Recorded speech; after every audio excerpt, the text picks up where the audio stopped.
एक अनुभव जो आहे रांजणगावचा. तर रांजणगावमध्ये आमच्याकडे व्हिजिट आली होती. आमच्या इथं लोक फेसबुकवरती एन्क्वायरी करतात किंवा इंस्टाग्रामवर एन्क्वायरी करतात. फॉर्म फिल केलं की आम्ही एन्क्वायरी घेतो. तर त्यावेळी पण तिथं काय झालं होतं की तिथं माणसाकडं असं काही नाही की पैशाची काही कमी होते. खूप चांगले पैसे होते. तो व्यक्ती बाहेर राहायचा, इंडियाच्या बाहेर, आणि मग तो काही कालांतराने इंडियामध्ये आला होता. आणि त्याच्यानंतर तो म्हणला की सर माझ्याकडे वेगवेगळे घटना होतात की माझ्याकडं जी गाय आहे, म्हणजे जी प्रेग्नंट गाय आहे, तर ती अचानक मरते किंवा वासरू मरतो. 40-40 बदक पाण्यात उडी मारून मरतात. हे सर्वात विशेष वाटलं आम्हाला. त्यानंतर कुत्रे अचानक मरतायत आमच्याकडं. तर अशा सगळ्या घटना होत आहेत. तर तुम्ही एकदा येऊन बघा. तर आम्ही तिथं गेलो. त्यानंतर तिथे काही गोष्ट बघितली. जेव्हा आम्ही तिथं ध्यान वगैरे लावलं तर त्यावेळी आम्हाला कळालं की तिथे एक अशी सोल आहे की जी प्रेग्नेंट होती आणि तिला तिथं पुरलेलं. अच्छा. आणि त्या सोलनी म्हणजे तिथं बऱ्यापैकी गोष्टी म्हणजे ब्रेक लावल्या होत्या. त्या माणसाला, तो माणूस ते गाव सोडून कुठेही जाऊ शकत नव्हता. म्हणजे तो जिथंही मुक्कामाला गेला, त्या रात्री काही ना काही अशी गोष्ट व्हायची की त्याला यावंच लागत होतं. म्हणजे अचानक गाडीवरती झाड तरी पडेल, अचानक म्हणजे गाय तरी मरेल किंवा म्हैस तरी मरेल, किंवा शेळी वगैरे मरेल. काही ना काही अशी घटना व्हायची की त्याला अचानक यावंच लागत होतं. तो म्हणला सर मी ह्या गोष्टीला वैतागलो आहे. तर म्हणलं आम्ही तिथं जाऊन बघितलं, ही गोष्ट घडली. म्हणजे जे सोल होतं ते आम्हाला कळलं की अशा पद्धतीने आहे. आणि मग ते जाताना एका झाडाजवळ आम्हाला त्यांना विचारलो की ह्या झाडाजवळ काही जाणवतं का. ते म्हणले की हां सर, ही त्यांना मी अक्षरशः स्वतःच्या डोळ्यांनी असं दूर निघताना बघितलेलं आहे. ठीक आहे. तर म्हणलं ठीक आहे, काय हरकत नाही. मग त्यानंतर आम्ही त्यांना काही विधी सांगितल्या, त्या विधी करा म्हणलो. तर ते विधी केल्यानंतर बऱ्यापैकी त्याचे जे प्राणी वगैरे आहेत तर ते स्टेबल झाले. म्हणजे ते मरायचे जे आहेत ते थांबले. तरी पण येता येता आम्ही सांगितलं होतं की म्हणजे एक गाय गाभण होती. तर म्हणलं ह्याच्यातलं गाय तर राहील, नाही तर वासरू तर राहील, दोन्हीपैकी एक काहीतरी जाईल. तर त्याच्यामध्ये अनफॉर्च्युनेटली ते वासरू गेलं, गाय सुरक्षित राहिली. आणि त्याच्यानंतर गोष्टी स्टेबल झाल्या. कारण काही विधी सांगितलं होतं, काही पूजा सांगितल्या होत्या त्यांच्या ब्राह्मणाकडनं करायला. कारण आपण पूजा आणि ह्याच्यामध्ये जात नाही. आपण फक्त काम करतो की त्या लोकांना काहीतरी सोल्युशन भेटायला पाहिजे. बरोबर. कसं होतं की वास्तूमध्ये फक्त स्ट्रक्चरल काम नाही करत, तर ही जी ऊर्जा आहे ही खूप महत्त्वाची आहे. आजकाल बरेच 999 रुपये देऊन जे वास्तू कन्सल्टंट म्हणतात, तर त्यांना फक्त स्ट्रक्चरल गोष्टी माहिती आहेत की बाबा टी व्ही इथं पाहिजे, फ्रीज इथं पाहिजे, वॉशिंग मशीन इथं पाहिजे, दॅट्स इट. ठीक आहे. पण जेव्हा एखाद्या व्हायब्रेशन बरोबर तुम्ही काम करताना, तर खूप अलर्ट होऊन त्या लोकांनी काम करायला पाहिजे. इवन माझे जे नवीन वास्तू कन्सल्टंट आहेत किंवा ॲस्ट्रॉलॉजर आहेत, ज्यांना खरंच ह्याच्यामध्ये यायचं आहे, त्यांना इंटरेस्ट आहे खूप जास्त, तर त्या लोकांनी एक गुरु नक्की केला पाहिजे. त्यांची इष्ट देवताची उपासना, नित्य उपासना राहायला पाहिजे. म्हणजे उपासना म्हणजे असं नाही की सकाळी उठलो मी देवासमोर बसलो, रात्री उठलो देवासमोर बसलो, तर असं नाही. तुमची समर्पणाची भावना किती आहे, किंवा तुम्ही तुमच्या देवताला किती सरेंडर आहात, तुम्ही त्याच्याशी बोलता किती, संवाद किती साधता, हे खूप महत्वाचं आहे. तुम्ही त्याला म्हणता का की ह्या व्यक्तीने मला बोलवलंय, तुमच्या शिवाय, तुमच्या परमिशन शिवाय हा व्यक्ती माझ्यापर्यंत पोहोचू शकत नाही. जर तुम्ही मला पोहोचवलेलं आहे ह्याच्यापर्यंत, तर ह्याचं सोल्युशन करून द्या, जे असेल त्याला योग्य मार्गदर्शन. ही म्हणायची ताकद आहे का तुमच्यात?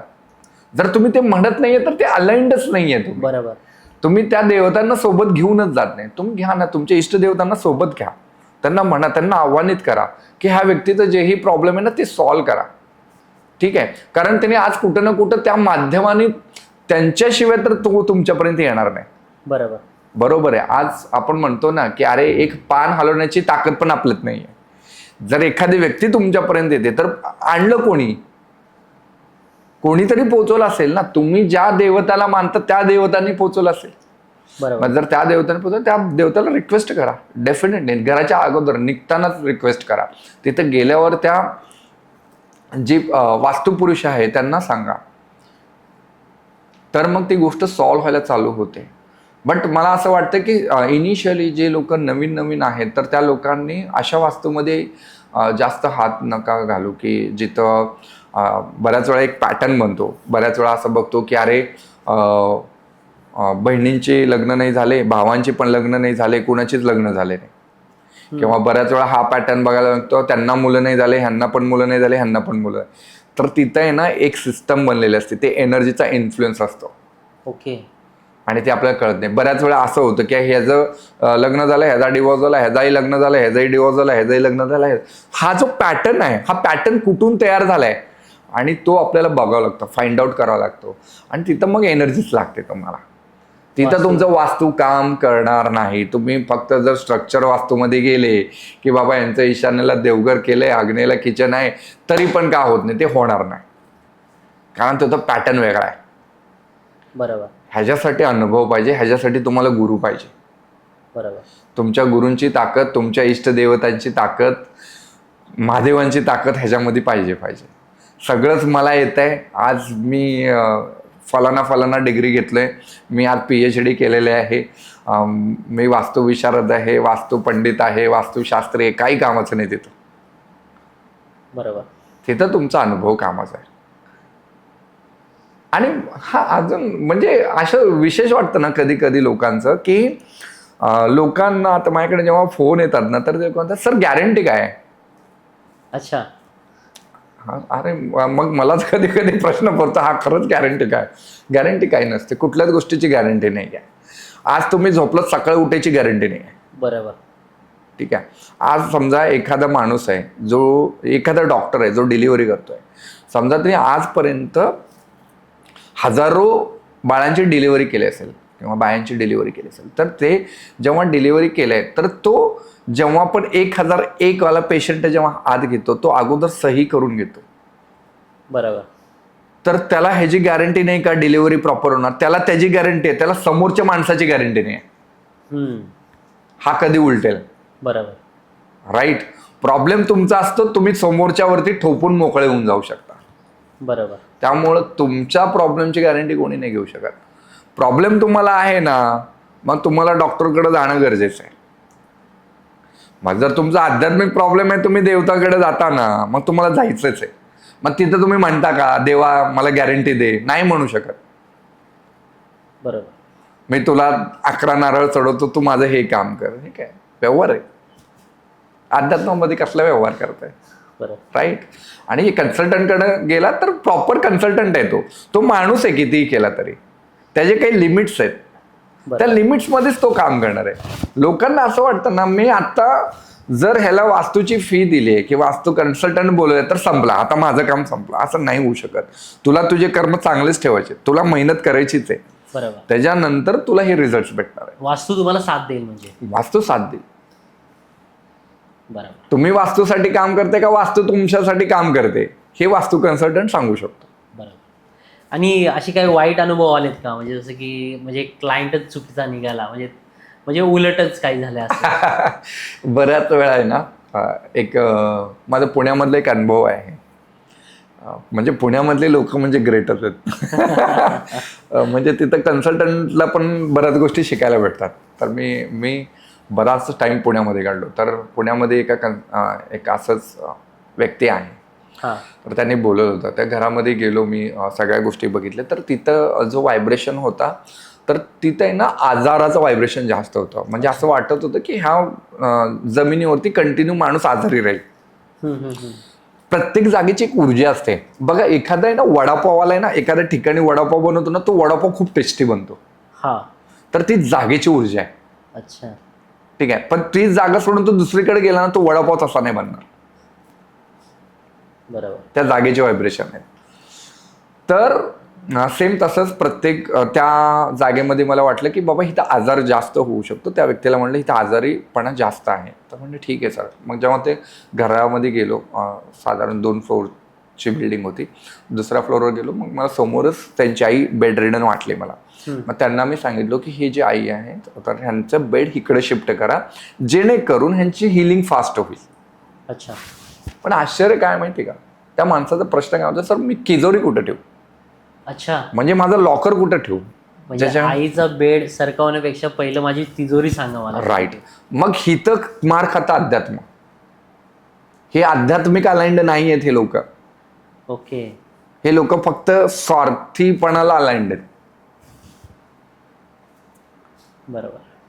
म्हणजे सांगायला मला काहीच वाईट वाटत नाही आहे की त्या माणसाची जेवढी वास्तू कन्सल्टंटची फी घेतली होती ती पूर्ण रिटर्न केली. मी म्हटलं सर आम्ही तुमचं वास्तू नाही करू शकत. बरोबर.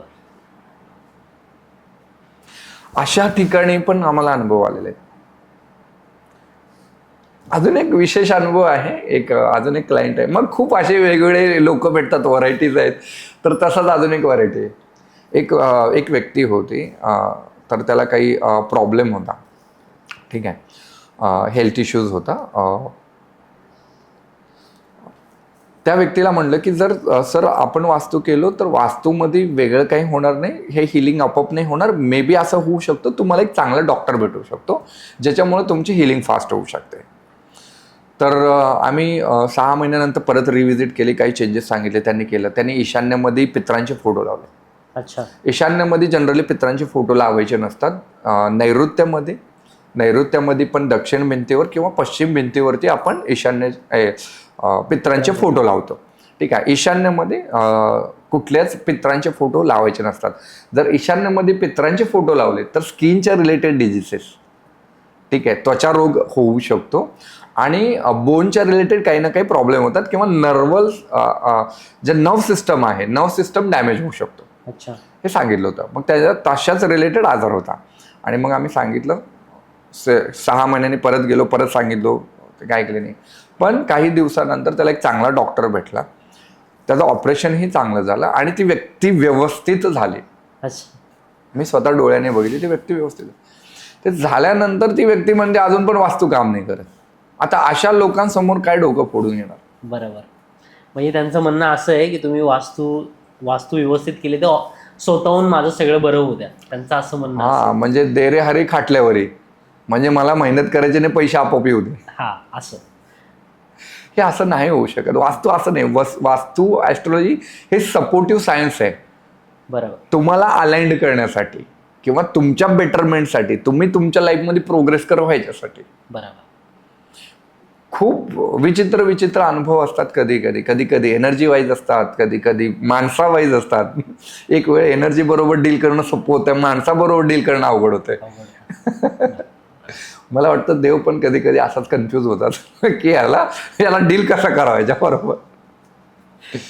आणि सर एक म्हणजे शेवटचं विचारतो आणि सर्वसामान्य लोकांना सगळ्यांचाच प्रश्न आहे हा, की आम्ही घरामध्ये सोमवार गुरुवार सोडून इतर दिवशी नॉनव्हेज खातो, म्हणजे त्या 2 दिवशी आम्ही घरामध्ये नॉनव्हेज बनवत नाही. तर ह्याने काय प्रॉब्लेम होतो, म्हणजे घरामध्ये नॉनव्हेज बनवण्याने काही प्रॉब्लेम होतो? हां, होतो. घरामध्ये जर नॉनव्हेज बनवत असेल तर डेफिनेटली तुम्ही एक डेड सेल्स आणताय, ठीक आहे. एकदम तामसी प्रकार आहे हा, ठीक आहे. खूप बऱ्याच वेळा स्पायसी जेवण आपण बनवतो, ठीक आहे. जर जेवढ्या तमस तत्वाच्या एनर्जीज आहेत ना, ते सगळे जागरूक होतात. अच्छा. ठीक आहे. वास्तू पुरुषाला जेव्हा उलटं केलं होतं तर त्याला पकडण्यामध्ये देवही तेवढेच होते, राक्षसही तेवढेच होते. तर ते राक्षस प्रवृत्ती जागे होते. अच्छा. आणि त्याचा इम्पॅक्ट तुमच्या लाईफमध्ये दिसायला चालू होतो. माणूस खूप जास्त जर अशा पद्धतीने तामसीपणाला आहारी गेला ना, तर मग त्याला वाईट कृत्य करू वाटणं, आळसपणा वाढणं, एखादी गोष्ट डिले होणं, ह्या गोष्टी होतात. आणि बऱ्याच वेळा कामं होता अडतात, स्वप्न चुकीचे येतात, किंवा काही ना काही अशा घटना होतात की ज्याच्यामध्ये आपल्याला वाटतं की अरे काहीतरी गडबड व्हायला लागली, ठीक आहे. पण अगेन मी हे नाही सांगत की बाबा तुम्ही नॉनव्हेज खायचं सोडा किंवा व्हेज खात असेल तर व्हेजच खावा. हा अप टू तुमचा प्रश्न आहे. बरोबर. का बरं मी तेही सांगतो. कारण जर मी आज तुम्हाला एखादी गोष्ट सोडा म्हणत असेल आणि ती जर सुटली सुदैवाने तर चांगली आहे.